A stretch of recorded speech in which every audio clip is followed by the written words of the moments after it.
Well, welcome to this My late God, we edition actually of the made it Bald and on. Bonkers Show. Right? Right, we actually made it. Fucking time zones and technical issues Yep. galore. Honestly, guys, I've never had as much trouble on a live before. Rick, it's thank you for coming on tonight. I know it was last night, but we had technical problems. Thank you so much for coming on. And my God, do you have like spirits attached to you, like follow you about? That's more true than you know. Do you? So you do have like an attachment. So you do have attachments then? No, I don't think it's attachments. I think I have things that follow me around. Yeah. Yeah, that's quite interesting. So, ladies and gentlemen, in the chat, who we all got there? We've got Dots MC. Let's see here. I think I've lost my co-host again. We have. We'll wait for it to fill up for a minute. Hey, Ken, it's good to see you. So, Rick, how are you this weather? How's things this weather? I didn't hear you. How are things this weather? No, weather out here is fine. I mean, I live in Southern California. It's 70 every day. I know. Well, I've seen it on the live webcams. I've seen Southern. Is it the Venice Beach? And it's beautiful. It's like sunsets, and it's a beautiful location to go to. Did you ever get any earthquakes? Where you? Oh, yeah. Yeah, I was in one that was terrifying, but that was in 1996. Really? Yeah, it was a 7.0, and it knocked the shit out of everything. I remember that. Is that the one? Is that the one where the freeway collapsed on top of the other cars? Yeah. A lot of stuff collapsed. I bet it did. So, Rick, can you? Because we've only really got about 48 minutes or so. Can you tell us a wee bit about yourself? Well, I can. Fire away, good man. I think I can. I know me better than anybody else does. Yeah. I was in the movie business for over 40 years, and I've been hunting ghosts for over 50 years. I've been in about 75 movies. I've done probably 25 live stream hunts. Did a lot of stuff with Dark Zone. We did the Conjuring House. We did the Queen Mary. We did Balgony Castle in Scotland. Mm-hmm. One of my favorite. Yes. So I've actually done quite a bit of stuff. You may have seen my group, the Hollywood Ghost Hunters, on Ghost Adventures. We were the first group, I believe, to actually ghost hunt with them. I don't know if they've ever had anybody else do it since. It's usually just themselves. Old Zach Bagans and his crew. It's very unusual to see them with other ghost hunters. You'll see them interviewing them, but you never see them with them. You know? Yeah, I mean, they come in and they say what happened, and then they shoo them out. Yeah, pretty much. Yeah. We actually did the ghost hunting with them, so that was pretty interesting. Have you ever been? Something I was going to ask you. Have you ever been to the Hollywood sign? They say that's meant to be really active. I used to live right behind the Hollywood sign, believe it or not. Really? There's supposed to be a ghost of a girl up there named Peg Entwistle, who was an actress who came out, and they told her that this first movie that she was in, that as somebody said, they cut out all of her scenes, and she just said, "I'm never going to make it." She climbed up to the top of the H of the Hollywood sign and jumped off and killed herself. Well, the sad part is they hadn't cut all of her stuff out. So, see, that's quite, that's quite interesting. Yeah. That is quite interesting. What would you say? Yeah, when you go, sorry. No, I was just listening to you. So, Rick, what would you say in Los Angeles itself? What would you say was the most haunted part of that city? Well, I would say it is a place that we used to do live streams from. It was the Los Angeles Museum, LAPD Museum, and and that's where they took all of the evidence from like the Marilyn Monroe case, the Sharon Tate when they all got murdered, the Night Stalker, all the evidence from there is located in this one building. And we were there many times for ghost hunts that we were doing for Dark Zone. And every time we went back, there was more happening, and it was getting really intense. And then the person that we had to hook up with, they actually transferred her somewhere else, so we don't go there anymore. But it was very, very haunted, that place.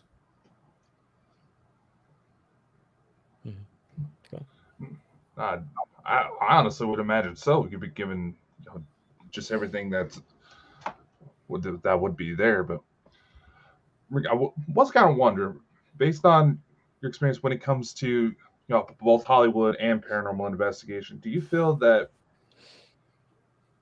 your background could actually help determine potential fraudulent evidence when it comes to the paranormal? Absolutely. I was a stunt coordinator for quite a long time. And part of the job of that is watching very carefully to make sure that all the punches look like they're connecting and everything else is all together. So my group, I mean, we've got 2 directors in my group. We've got a whole bunch of actors. We've got special effects people. If there was ever a group that you're not going to fake out, it's us. Right? Because, I mean, we will spot everything. And most of the people like Richard Friedman and Adam Green are horror directors. So they're used to seeing all the different things. But no, you're not going to get anything by us, fake stuff. I've actually had people ask me, is this real? Is this not? And I'll just tell them straight out. I said, no, it's not real. Yeah. And I'll tell you why. Look behind. Right. And they would look behind. They said, you see the shadow there of the person that's standing off to the side? They'd say, well, that's who's making that, doing that stuff right there. So, yeah, that's fake. But I don't get a lot of it, I've noticed now that especially in the YouTube community, especially in the TikTok community, there's an awful lot of people faking stuff now. I have noticed that there's a lot of faking going on. And it's a bad thing because it's given like other like good ghost hunters, like in the chat and everybody else, it's getting bad names because people will like that when you see something, if you capture something, people will be like, oh, it's fake, you fake that. What's your opinion on, like, say, the YouTubers out there that have got like 100,000 followers, but they fake everything? What's your opinion on them? Yeah, but those people end up getting caught eventually. Yeah. I mean, I happen to be a member of a group in Scotland called Scottish Paranormal. I know that. Yeah. And Scottish Paranormal is above board as, they are as good a ghost hunters as you'll ever find. And they would not put up with anything like that. Yeah. And frankly, neither will I. I mean, I've called people out before, and I've also told them, I said, just, knock off with all the, you're trying to provoke things. I just tell them, I said, don't do that. And they go, why? I said, if I came over to your house and started saying the stuff that you're saying here, would you want me to stay? And they'd go, well, no. I said, then why do you expect something that you can't see, that doesn't have to interact with you if it doesn't want to? Why do you think acting like a jerk is going to get a response? I don't let anybody do that. I mean, I don't let people talk to me like that on the street. I don't think you guys do either. So, that's not going to work. Yeah, I've seen that, and I've always looked to myself, why did they do that? They see a location, they'll walk in, and the first thing they'll do, I know a lot of ghost hunters that'll walk in, they'll introduce themselves, they'll ask, can we come in? Can you communicate with us to do such and such? But I've seen ghost hunters out there, and some that I know on Facebook and that will go into a location, and the first thing they start doing is screaming, calling them everything under the sun. Yeah. I think that's totally wrong. Yeah, because all they're really wanting is to get like maybe attacked or something like that, so they can make loads of money. Well, I got to tell you, I got no respect for people that do that. None. Yeah. Because you're not going to see a ghost unless the ghost wants you to see him. Okay. And I try and explain to people. They say, well, you always have things calling your name. You always have so much interaction. I said, it's simple. I'm nice to the spirits. I said, I go in, I introduce myself. I said, I always say how the equipment works and everything else. Tell them if they want to make, I tell them I have a voice recorder. If you have a message for someone, I can get it to them. Right. So I've already started off in a friendly manner. And people always say, Rick, you get your name called out more than anybody we ever heard of. And I said, well, there's a reason for that. And they said, well, we didn't call out our names. I said, did you tell him your name? No. I said, I did when I walked in. I introduced myself. Right. So try that, by the way. You guys know Torwood? All the time. You guys know Torwood Castle? I was there with Gregor and Ryan from Scottish Paranormal, a couple other people. I think Lee Dunn was there also. And I have a habit with I have my cell phone when I'm taking pictures. I have it voice activated, so I can lift it up if I'm trying to get a shot from some, that's kind of on a weird angle. And I'll go, shoot, and the camera will go off, right? Yeah. Well, Ryan O'Neill, who's on Haunted Scotland, I think is the name of the show, he's listening back to his DR60 recorder, and on there it goes, shoot, Rick. I was like, well, wait a minute, let's not shoot Rick. And Gregor says, no, he says that's he's talking about the camera because you're always going shoot, and it's just saying to you, shoot, Rick, like take a picture. See, that's amazing. That is amazing. That just shows you the intelligence behind that. Oh yeah. Yeah, well, I live in Hollywood. I'm not used to intelligence. That's very true. Well, we've actually got a question from Emerald Isles paranormal researchers, Jenny. I know you have a great interest in Rosslyn Chapel. Why are there so many green men depicted in the exterior of the chapel? Well, I don't know the exact reason for that. I've heard them explain it, and it has something to do with some Irish folklore, if I recall. And it's like a symbol of something. So they have it on the inside of the chapel, and they also have some on the outside of the chapel. And I have been over that place so many times, outside, out in the glen, down to the castle. I'll be back there, and I'm going back in June, and we'll go down there for 2 or 3 days to just, amble through there and see what we can find. One of the scariest things, by the way, that ever happened to me happened in Roslyn. I was staying at a lady's house who was nice enough to have let me stay at her house when I couldn't get a hotel room. And I had never met this lady. She was a little older than me. And she said, hey, I'm going to England to visit my sister. You can have my house for 10 days. But I mean, it was so cool. But anyway, we're having some weird problems. But anyway, we lost Dakota. There he is. I'm here. I were having some weird fluctuations in the dilithium crystals, I think. well, where's Scotty, for God's sake? Captain. I used to feel so bad for Scotty when he was on what the heck was the name of that show? Where it was Captain Kirk and all those dudes, Star Trek. Yeah.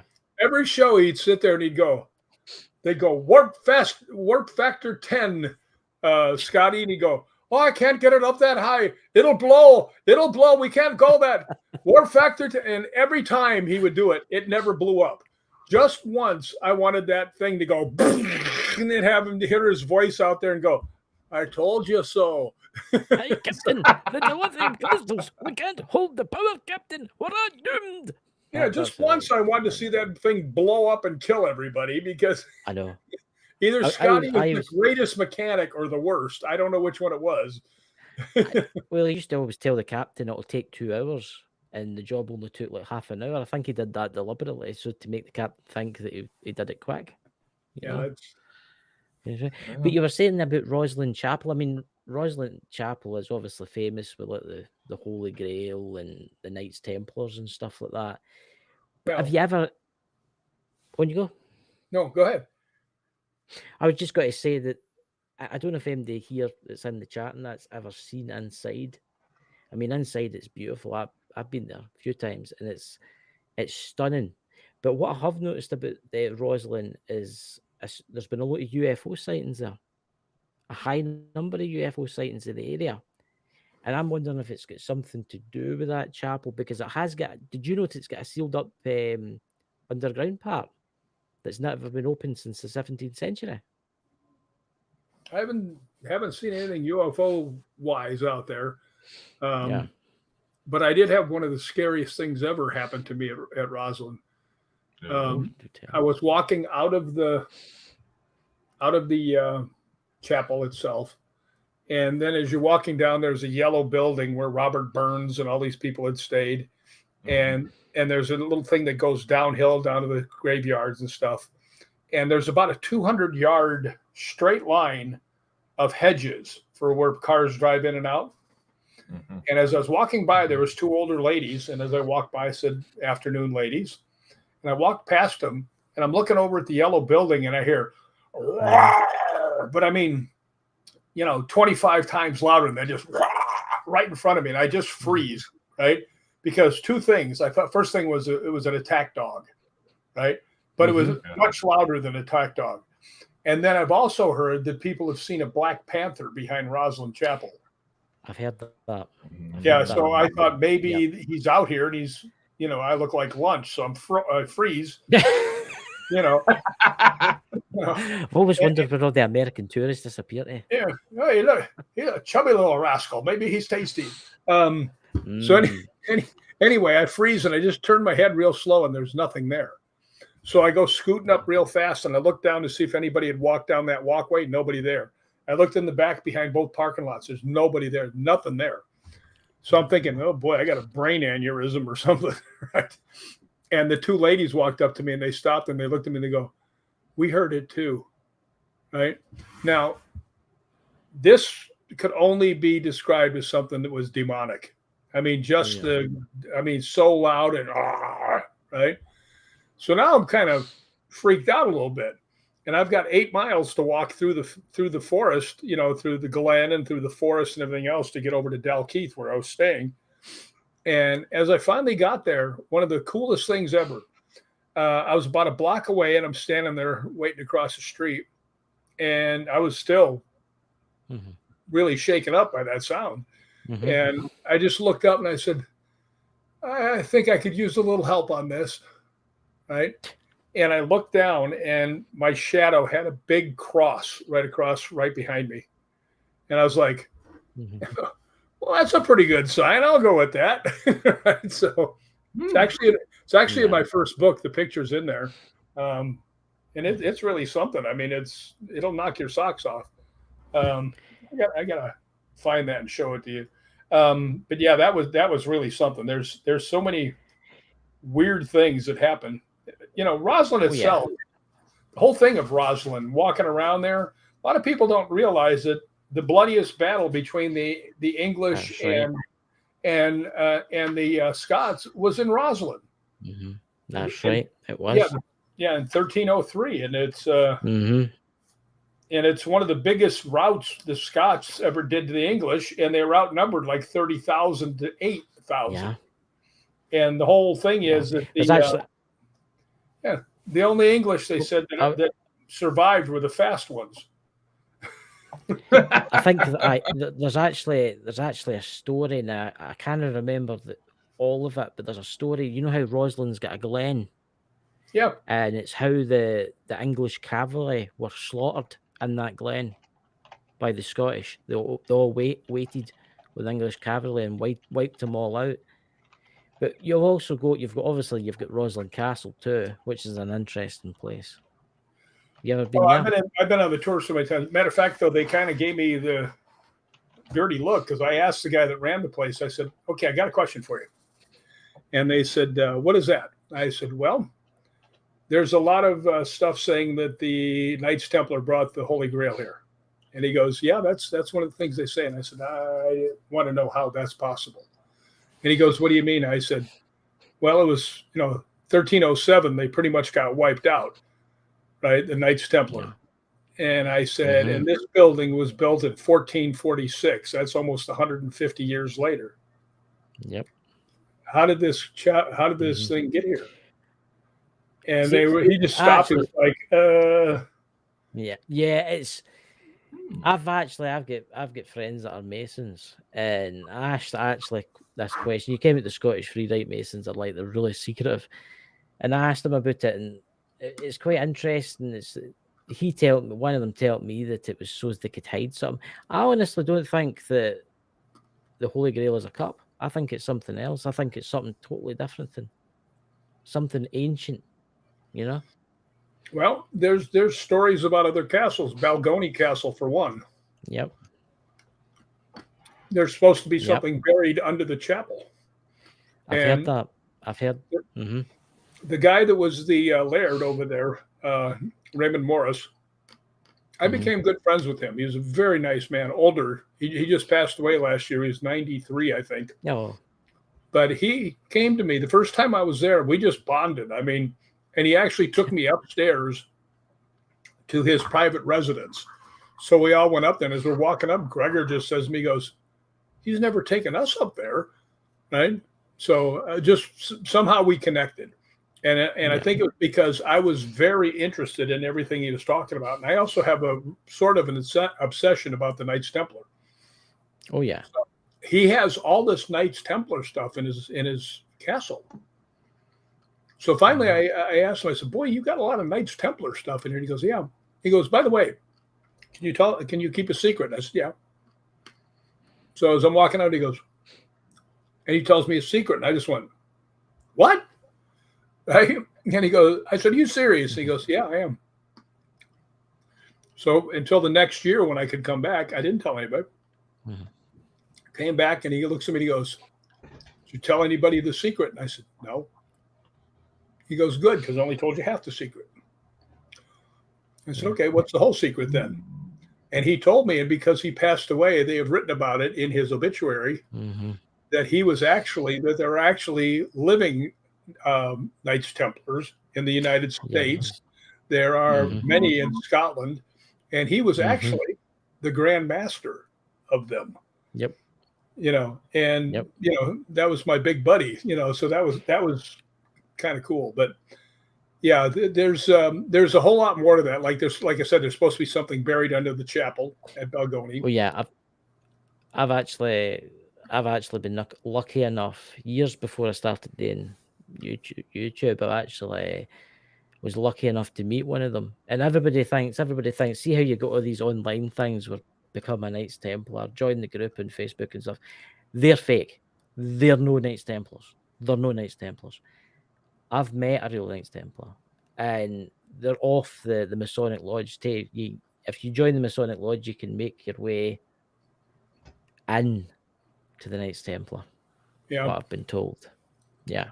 Well, you know, there's a temple that's 8 miles from Roslyn, and it's in a little city called Temple. And they named it after the temple. And it was actually a Knights Templar headquarters and temple, you know. And I went there with Ryan O'Neill and Gregor Stewart, you know, 2 of the head honchos of Scottish Paranormal. And we were getting responses all over the place. And I asked them, I said, you know what? I got the weirdest feeling that I have been here before. And they said, yeah, we always get that ourselves. So I asked, I said, hey, has any of us been here before? And you know what the answer was? It went, deux, trois, which is 1, 2, 3 in French. In French. You know, so that's bizarre. By the way. Oh, that's all you have so people can see. That's the big, that's my shadow. You see it? That's amazing. That is. Yeah. And if you see the picture on the left, that's right where I heard the growl. See, that's actually quite interesting. That it makes you wonder. I mean, the Roslyn itself has got a lot of like strange things. I mean, I've heard a lot of tales for the Roslyn area. That's where my mother came from. was Roslyn, and their family dates back a long time. And I've heard strange stories about black dogs with red eyes and stuff like that farmers would see out in the fields and things. It makes you wonder what they're actually protecting, doesn't it? It's interesting. I've actually been. There's a place right next to this little river where William Wallace used to hide in this cave when he was trying to hide from when the British were chasing him. Yeah. And I actually was able to go in there. Man, a friend of mine, Brian Harley, who has a thing called Premier Paranormal. Mm-hmm. You know, I asked him, I said, yeah, I've looked for that thing all the time. He says, well, you have to have permission to go on there. I said, oh, okay. He goes, well, I have permission. Come on, I'll take you. So we went over there and went inside the cave and everything else. It was actually really cool. So I don't know how many people get to go in there, but this guy there's actually quite a few Wallace's caves round about Scotland. I mean, I'm only like 12 miles from Lanark, and in the movie when they went, oh, we're marching to Lanark, I'm really close to where that is. Near Lanark itself, at one time was quite a bustling centre of attention before Edinburgh was there. And there's actually a cave that goes into the side of the hill that's called Wallace's Cave, and it goes way in next to the river. Yeah, I've seen that. That's the one where it's actually kind of an open cave. The one next to Roslyn is in the face of a stone cliff, and you have to go out and walk on a thing that's about that wide to get in. You can't see it from where you're standing up on top. Yeah, and you really can't see it from down below. You have to be on the perfect angle to see it. Mm-hmm. And I've been inside, and I thought, what an easy place to defend. I mean, you can hear them coming, right? Yep. Space is only like this wide, and it's about a 40-foot drop. All you got to do is stand there with your sword. When somebody walks up, just go poke. I just do them all. Poke. Yeah, poke. So, yeah. I must admit, Scotland obviously is an amazing place. I mean, it's full of amazing things. Obviously, Dakota here, he actually had the privilege of meeting Nessie. Dakota, why don't you say? Well, you know what's funny about Nessie? Ooh. The first person who saw Nessie was St. Columba. Yeah. That's right. My name, McCallum, comes from St. Columba. Oh. That's interesting. That's interesting. I mean, Loch Ness is a very interesting loch. It's very, very deep. We know that. I mean, Dakota, actually, what channel was it you were on for your sighting? It was National Geographic that I was National on. Geographic. Have you ever been to Loch Ness? Oh, yeah. Rick? Yeah, I've actually stayed in Inverness many days. It's an amazing place. Yep. I had been out on the boat going out on there, and very interesting place. I actually had breakfast with some ghost hunting friends right next to the water, and we were not too far from the Boleskine house, which was, if you know the Boleskine house, that was what was that guy's name? We're talking about Alistair Crowley. Alistair Crowley. Yeah. Mm-hmm. I mean, that burnt to the ground. Strangely, it burnt to the ground, but they're rebuilding it. They were rebuilding it when I was there last year. And we went in there, and there's a graveyard right across the way. There is. And there was a girl there. I was there with Liam Shand, who was one of the TAPS guys. Mm-hmm. And I think Claire is also. And Claire Rare, my camera, I had so many pictures I couldn't take anymore. I had no more space, so she was taking all these pictures for me. And her camera, I mean, she's a fantastic photographer. And, this girl, Claire Rare, I have never seen anybody work dowsing rods like her. And I'm very skeptical about stuff, right? And I was watching to see if there was like a micro movement. And I mean, this girl didn't budge, right? And she was getting answers instantly to everything. But the real weird thing is, everybody says, you should try them. I said, I've tried them. They don't work for me. And they said, they go, no, and they go, why? I said, watch. And I took the things. I've done this every single time somebody's asked me. I picked them up and held them. I said, would you please point to the person that has the most power? And they always go, no. Turn back and point directly at me. I'm like, okay. So I'll take it. I've researched Loch Ness and I found that it's really interesting because there's a lot of ley lines run through Loch Ness. I mean, a lot of ley lines run through Loch Ness. And I think that's maybe why Aleister Crowley stayed there. I think he was using the ley lines to for energy to conjure all strange creatures. Well, for a stupid American, what is a whaling? A whale? A what? What are you saying? It sounds like you're saying whalings. Oh God! No, he's saying ley lines. Oh, ley lines. Okay. Damn it, Captain! Can you know where's the universal translator, Captain? It's not working. Chris, I told you this before. When I come on, you need to turn down your Scottish accent filter. It took me 3 months to convince him when we first met to calm down so I can understand what he said. Okay, the new. I'll tell you this. The new. Well, you know Ryan O'Neill. He's got one of the strongest ones too. Yeah. And we were in Ireland driving along. He's telling me something from the back seat. I just turned around and I said, "Will you speak English?" Right. So that's the worst thing you can do. So what he started doing is he started going doodly doodly doo, deedly deedly dee. It's like, stop it. So there's actually a question from Dots MC. What's that, Dakota? You might read that out to him. Dots asks if you have seen any UFOs, being that you're near a major hotspot. It's Los Angeles, Dots. Of course, there's a lot of shit that goes down there. A lot of strange things in Los Angeles. I mean, if you walk around Venice Beach, you'll think there's aliens walking on the boardwalk. I mean, yeah, there are some freaky people. But yeah, I have seen two. I have one, a really good picture. And you guys are familiar with the Swilken Bridge? Yeah. At St. Andrews? Yeah. Well, I mean, it's famous. That's where everybody that's playing their last big tournament round and is going to retire, it goes to the 18th hole. And all of the people, Arnold Palmer and, Jack Nicklaus and all those people have all stood there looking off into the distance and getting their picture on the Swilken Bridge. So everybody wants their picture on this bridge. So I was walking along and there was a group of people and they said, "Hey, will you mind taking a picture of us?" I said, "No, not at all." So I took it and I thought, you know what, I should get a picture of this just to prove everybody I was here. And I asked this girl, I said, "Will you take a picture of me on the Swilken Bridge?" and handed her my camera.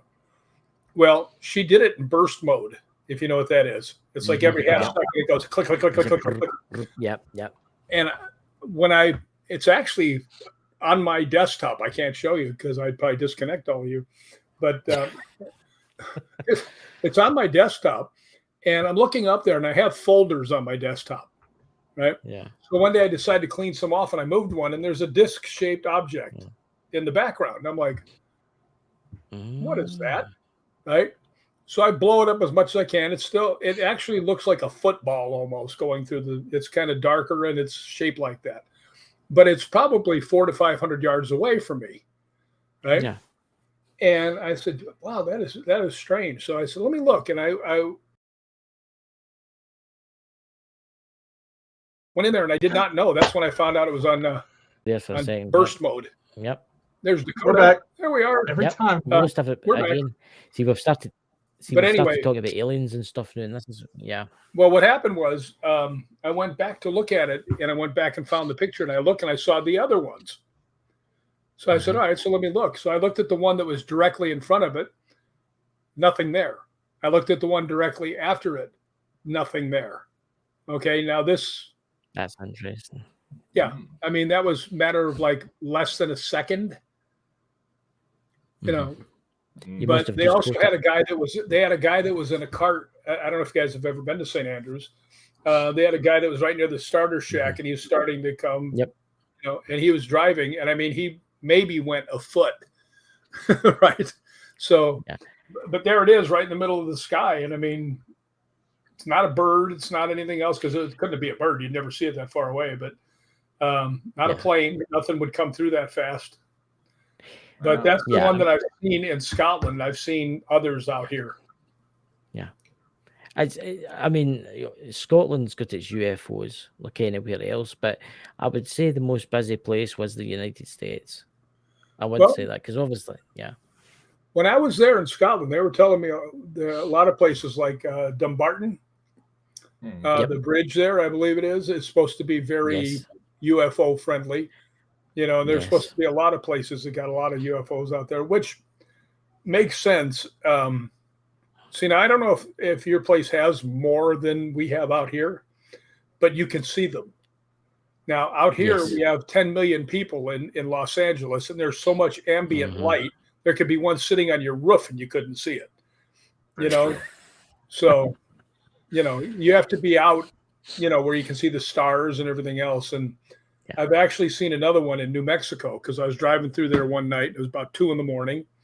And I was just stunned by the sky. I mean, it looked like every postcard of astronomy. I mean, you could see every star, the Milky Way. So I pulled my car over, and I went over and I sat on the hood and leaned back on the windshield. And I'm just looking, and I see a satellite because you can see the satellites moving, right? And I see a satellite, and I'm watching it. And it's going, and it goes. I was like, oh, 90-degree turn, and it boom, gone. I was like, that was not a satellite. And I saw I saw the exact same thing, same movement, same everything else at a place in the Redwood Forest when I was doing a movie up there, right on the California-Oregon border. And they were shooting late at night, and I was stunt coordinating, but there was nothing for me to do in this scene. So I walked about 100 yards away into this thing to look up the sky. Same exact thing. Boom, gone. I've seen that. I'm lucky where I stay. There's no light pollution. And I was watching the sky one night. All the stars were out. The Milky Way was out. And I went, oh, there's a satellite. And I watched it, and it just stopped. It just stopped in midair. And I'm like, what? Yeah, they don't do that. We're in the opposite direction. Yeah. Satellites keep going. They don't just stop and sit there for like 2 minutes, then pop off in a different direction. Actually, when I'm coming in June to Scotland, and on June 15th, I'm going to listen at this one Paracon they're having in Glasgow, and my friend Linda Whiteford from Cool Ross is going to be one of the speakers, and a lot of it is about UFOs, so that should be interesting. Yeah, I'm going to try and get to it because I'll find that very interesting. I'm going to try and get to it. Well, get the Bolden Bonkers t-shirt and the Bolden Bonkers hat. Well, look me up. I'm the tall guy with the funny hat. I don't you worry. I'll just shout out. I say, I'm the guy that you can't understand. Well, I can't understand anybody over there, so how's that going to work? Right? I'll be fine. The universal translator, you know, the universal. Would you like to ask questions? Well, I got to tell you, I am really sincerely thinking about moving to Scotland. Really? Yeah, I just have such a connection there. Somebody once asked me, they said, well, do you have any ancestors? I said, yeah, a lot of them. And they said, what do they do? I said, they're dead. I said, that's what makes them ancestors, you dumb bonehead. Otherwise, they're still living. We got some questions. Yeah, if they were still living, they'd be called relatives. But yeah, it was funny. I told Gregor Stewart one day, he was asking, he says, you've got some lineage here, don't you? And I said, well, I think if you figure out that King Malcolm II is I'm a direct descendant of him, I would say yes. You know, so when you're actually a descendant of a king, you know, that's not too bad. I've actually, before I let Dakota say, would you like to ask the next question, Dakota? Come on. And before I ask this one, go ahead. Don't go ahead, man. I was actually going to ask you, have you ever had anything creepy or supernatural happen when you've been working in the movies? Yes, but it didn't happen because of the movie. It happened on the location where I was at. Yeah. We were in a studio, which I'm not allowed to say what it is, but we were doing a movie called Hatchet 2. And I asked a couple of the actors. I don't know if you know. Well, doesn't matter who they were. Anyway, and they said they didn't want to. They didn't want to go up, because I was going to go up. And they said no, and we don't ghost hunt. I said okay. So the one makeup lady says, "Oh, can I go?" And I said, "Sure, come on." So we went up there, and I had my K2 meter, and what else did I have? I think I had my night vision camera. And we get up there, and we start getting a lot of movement, a lot of answers on the K2 meter. And, we're getting a lot of activity. And it was so funny because this one couple came up, and they ghost hunted with us for 10 minutes, and then they left. And then two other guys came up. One was security guard, one was a guy from the movie. And the security guard was going all provoke, right, which immediately turned me off. And he's going, "I ain't afraid of no ghosts. I show you, I ain't afraid of you." And I said, don't do that, right? And he goes, "I'm not afraid of them." And then all of a sudden, the K2 meter goes all 5 lights. And he goes, "What is that?" I said, "Well, it's usually a pickup on, spirit energy." And he goes, "Well, what's all the lights?" I said, "That just shows you how strong the spirit energy is. It's got 5 lights. When it goes all 5, it's a very strong response." And the girl goes, "Yeah, you should have been here a little while earlier. We heard a voice right in front of us." The guy goes, "What?" And I said, "Yeah." And I said, "And we saw a big black shadow walk right in front of the door. You could see the legs underneath, because the light was coming through." And he goes, "Really? You saw that?" We said, "Yeah." Right. I said, "And if that lights go off again, it usually means there's some spirit energy around." And he goes, "I don't believe in any of that. It goes all 5 lights." And you can go, "Oh," he goes, "Oh, bull BS," right? He yells, right? Just in case you can't say that on this show. But, and I actually have on video where you can hear it, him and the other guy running down the steps to get away. You hear, "Oh, damn," as they run down the stairs. So the guy that was up there being super macho got his hat handed to him. He didn't even get a chance to say, "Hold my beer." I mean, he's just off he went. When you go, Tucker. So, aside from the loud dog growl that you were mentioning before, has there ever been an experience you have that honestly terrified you? Yes. Oh, you want more? Oh, obviously. Oh, yeah. Don't be a tease. I actually got up from, this is my bedroom, and I was on, wasn't on the computer. I got up in the middle of the night to go get a drink of water, like 2 a.m. And I go out, and you see the blinds I have back there, the vinyl vertical blinds. It keeps pretty much all the light out. I mean, you can see there's light, but you don't see shapes or anything else. All you see is light. And I've got them in my dining room and my kitchen. And as I walked into the dining room was like pitch black, which meant no light at all was coming through the blinds, which the light comes through the blinds. And on the other side, in the kitchen, the light was. And it's the same light outside. And I just stopped there, and it's just like, wait a minute, what's going on here? And I look over, and something moves in front of me. So I throw my fists up because I thought it was a burglar, right? I just instantly went to defend myself. And I look, and I can see through this cutout, that goes into the kitchen, so you can hand food through to the dining room. And I look over there, and I can see the microwave with the clock on it. And I see a head start to come up, right? And I can see the silhouette from behind. And I'm like, there's somebody there. So I'm ready, right? And I'm waiting, and it goes up, and it goes up, and it goes up, and it's like enormous. I mean, no human this size anywhere, right? And I can see the whole thing, the whole silhouette of him. And the thing that I know for sure there was somebody there, as he was going up, the light on the microwave went out. You couldn't see it anymore. That meant something was between me and it, right? So I just started saying, "Beat it, get out of here. You're not allowed here." And the light was, I had to go towards where it was and then to the right to hit the light. And I just kind of made a move towards it and hit the light, and there was nothing there. Well, he came back, and he was not nice. Let's just put it that way. He was not playing for the same team that I play for. and I'd have these black shadows showing up and just flying through the apartment. And it was so bad that there was a guy that was 2 apartments down that I knew. There was another stunt guy. And he asked me, he says, is your apartment haunted? Now, this is before I told anybody I did ghost hunting. I said, yeah, it is. And he goes, I keep getting all these black shapes come flying through there. And it would have been because it came through this way, right towards his place. Okay. Mm-hmm. So he eventually moved out. He said he had priests come bless the place. Excuse me, twice. And he finally moved out. He said he just couldn't take it. But I had these 2 twin girls come over. Not as exciting as you think.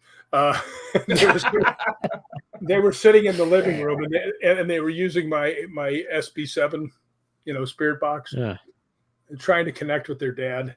And they're writing down. They each have a tablet of paper, and the spirit box. You guys know how they work. You get one word a night. This thing's they just like bam, bam, bam, bam, bam. So I went in and I came onto this computer, and I'm working on stuff while they're in there. And finally, after about half an hour, I got up and I walked in and I said, girls, what are you trying to accomplish? Right. And they said, well, we're trying to talk to our dad. He died last year or 2 years ago or whatever it was. And I'm listening. And then it goes, I said, so what do you really want to do? They said, well, we really want to talk to our dad. And they're both sitting there and it says father and they write it down. Right. And their last name was a color. Right. I don't want to say what their name was. But they said that was the next word, father and then the color, right? And they write it down. And I just stopped the SB7. I said, girls, what are you waiting for? And they said, what do you mean? I said, what are the last 2 words you just wrote down? Oh, father and the color. Oh, my God, it's our dad, right? And they're freaking out. So I said, all right. I turned it back on. I said, seeing as I'm getting all this, activity through the box, I had been seeing white shadows coming through my apartment. Now, I've never even heard of white shadows, right? And do you remember on Star Trek when they would transport somebody and you'd see the flickering? I would see that every once in a while, the flickering out of the corner of my eye. And if I turned around, it was gone. So what I started doing when I'd see it, I would just sit there and look out of the corner of my eye and be able to see it.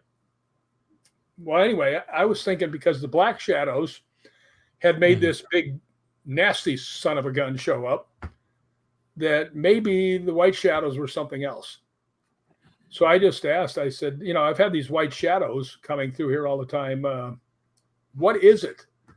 And it says to me, it goes, scent protection. And I was like, I'll take it, right? All right. And the one girl goes, are you good or are you bad?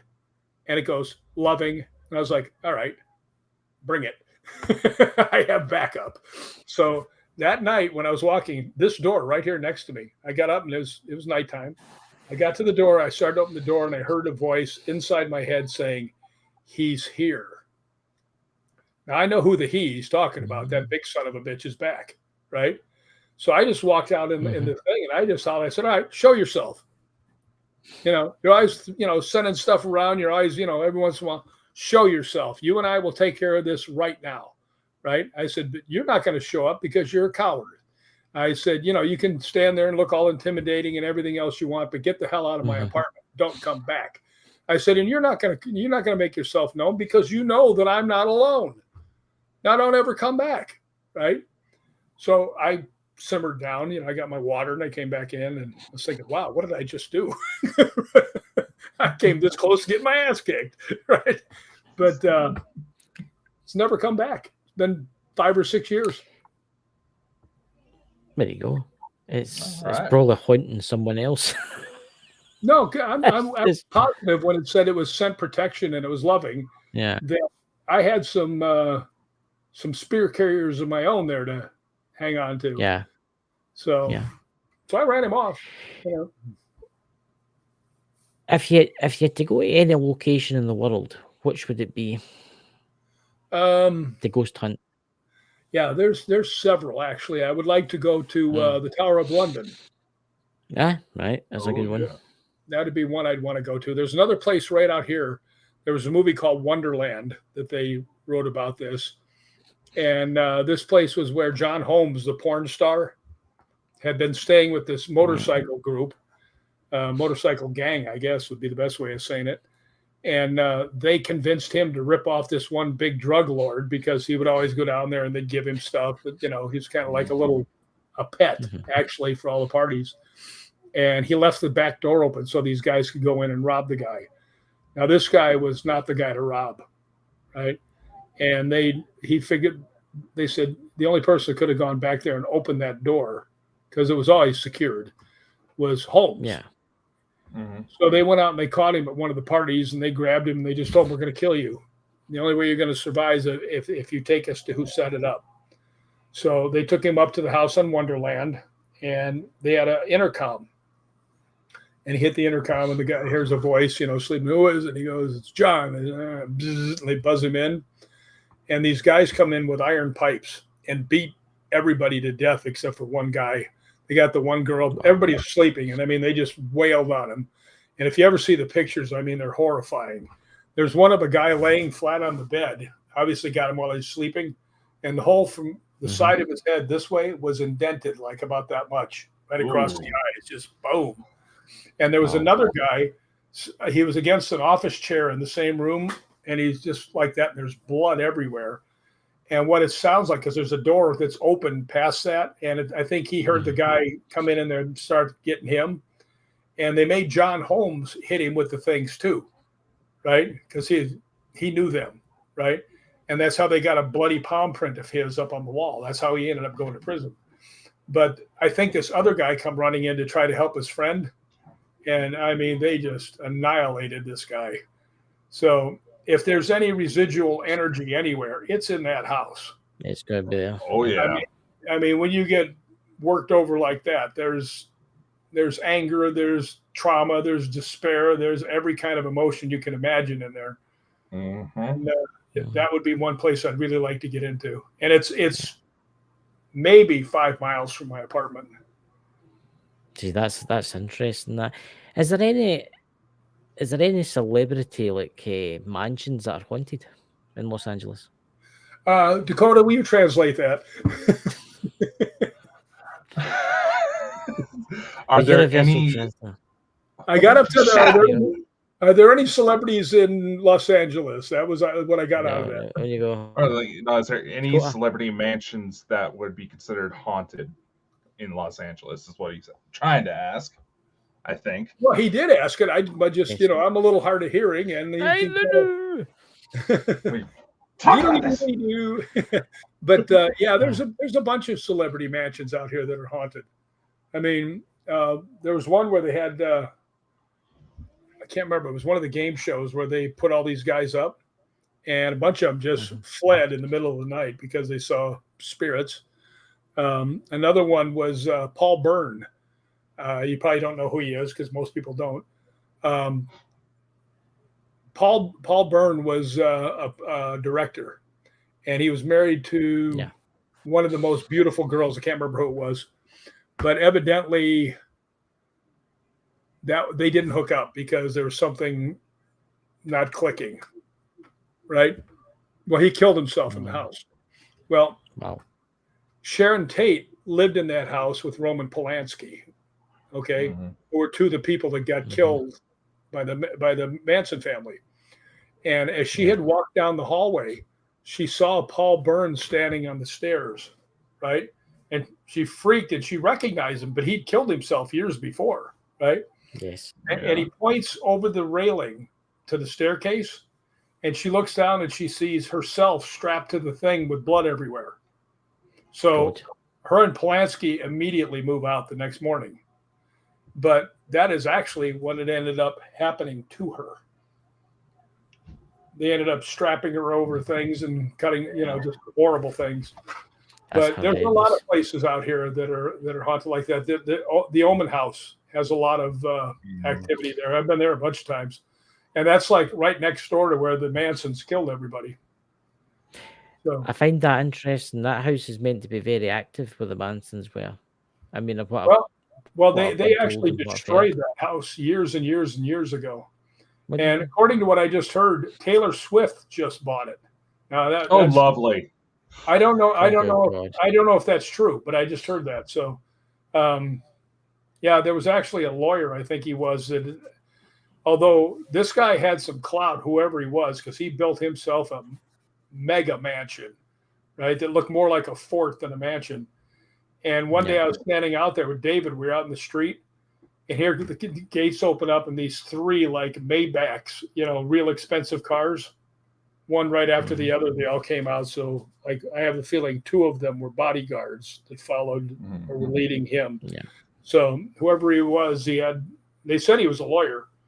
But anyway, yeah, that place would probably be very haunted also. Without a doubt. Got any questions for Rick? How did you get so handsome? Aye, how did you manage to get so handsome? Is it you spent all your money in plastic surgery? Oh God, plastic wouldn't even stick to my face. I mean, obviously, Los Angeles. I had a girl tell me one time. Yeah.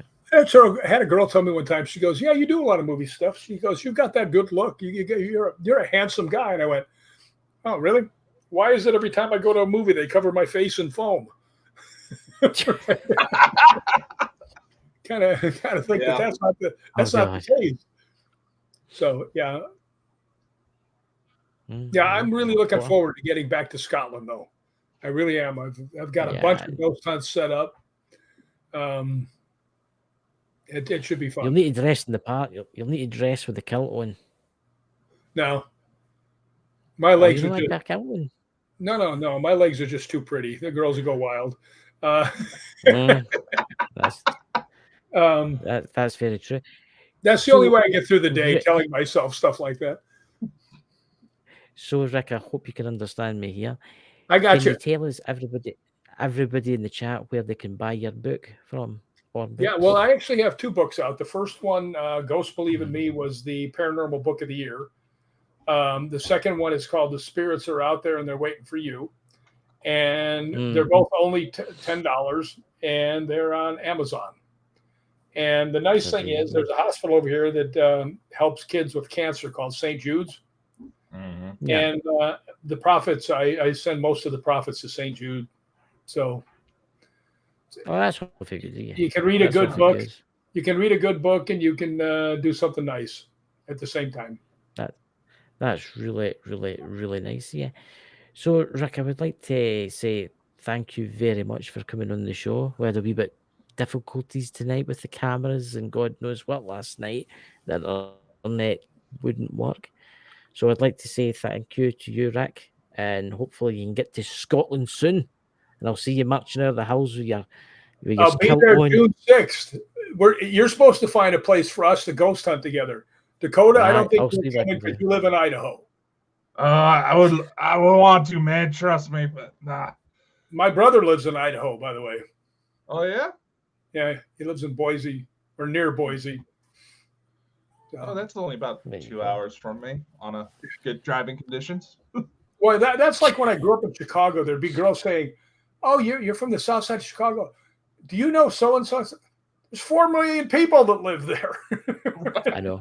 It's the same when it comes to Scotland. And I'm no offense, but I've had Americans ask me, "Do you know my uncle? He stays in Glasgow." And you're like, "Oh, there's about 7 million people live in Scotland." No, I don't even know my own relatives that much. So I mean, I know. Right, I don't know my neighbors in this apartment complex. How would I know people in Scotland? I know more people in Scotland than I know here in the United States, and that's absolutely true. There you go. Yeah. You need to move here and get yourself a wee cottage up in the Highlands. No, I would probably stay down near Roslyn somewhere. Yeah, that would probably. I'm not far from there. Actually, you know what? In case anybody's listening, I saw a place that was about a mile from Roslyn, just before you make the left-hand turn to go into Roslyn, and it was a mobile home park. Yeah, and it looked really nice, and I thought, now that'd be a good place to live. I mean, it's in a good spot. You don't have to worry about a whole bunch of stuff. And I'm gonna have to check that out when I get back there, because I've walked by it 100 times. There you go. You'll need to see about it, So, Dakota, do you have any announcements to make or anything like that before the end of the show? You there, Dakota? I think we've lost Dakota. I don't think you can hear us. No, I can hear you. Just you were breaking out there for a sec. Well, I was Yeah, I trying think to there's- think, I was trying to think of an answer.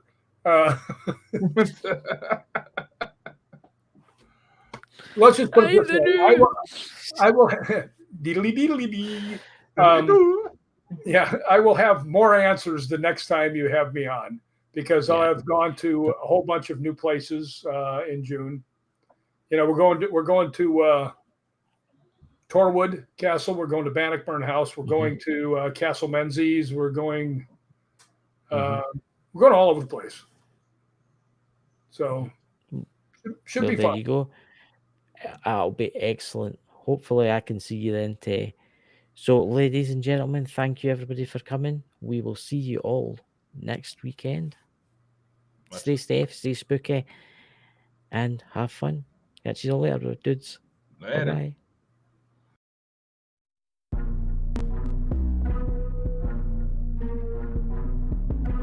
Bye-bye.